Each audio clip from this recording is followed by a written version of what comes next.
પર નજર કરીએ ઓરબિંદો ફાર્મામાં આજે ઘટાડો જોવા મળ્યો છે। કંપનીની મુશ્કેલીઓનો સામનો કરવો પડી શકે છે। શું છે આ પાછળના કારણો જાણીએ સહયોગી શ્રદ્ધા પરસાણીયા પાસેથી। જી શ્રદ્ધા, જણાવો શું ખાસ વિગત ઓરબિંદો ફાર્માને લઈને? જી, ઓરબિંદો ફાર્મા આજે આપણને ઘટાડો જોવા મળી રહ્યો છે। એનું કારણ છે ઘટાડાનું કે કંપનીનું જે યુનિટ નંબર 7 છે ત્યાં US FDAને 9 અવલોકનો મળ્યા છે। US FDAએ સમસ્યા જાહેર કરી છે કે શું સમસ્યા છે।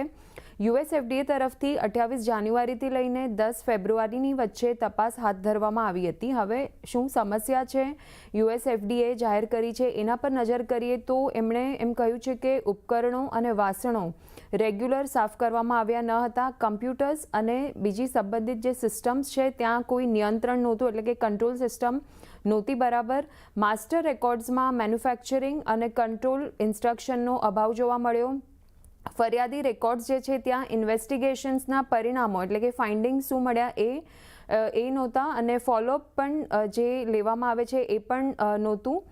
અનએક્સપ્લેન્ડ ડિસ્ક્રિપ્શનરી ની સમીક્ષા કરવામાં આવી ન હતી। ક્વોલિટી કંટ્રોલનું પાલન કરવામાં નહોતું આવ્યું। GMP ટ્રેનિંગ એ સતત હાથ ધરવામાં નહોતી આવી, એટલે કે કન્ટિન્યુઅસ બેસિસ પર ટ્રેનિંગ પણ હાથ ધરવામાં નહોતી આવી કંપની તરફથી।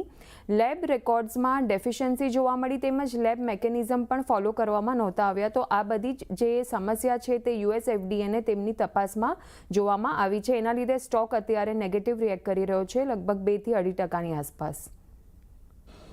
એટલે જુઓ, 9 જેટલા અવલોકનો અહીંયાથી ખાસ કરીને મળ્યા છે, અને એ અવલોકનોને લઈને અહીંયાથી આજે ઘટાડો આવતો જોવા મળી રહ્યો છે। આભાર શ્રદ્ધા, અમારી સાથે જોડાઈને સમગ્ર વિગત આપવા માટે। ખાસ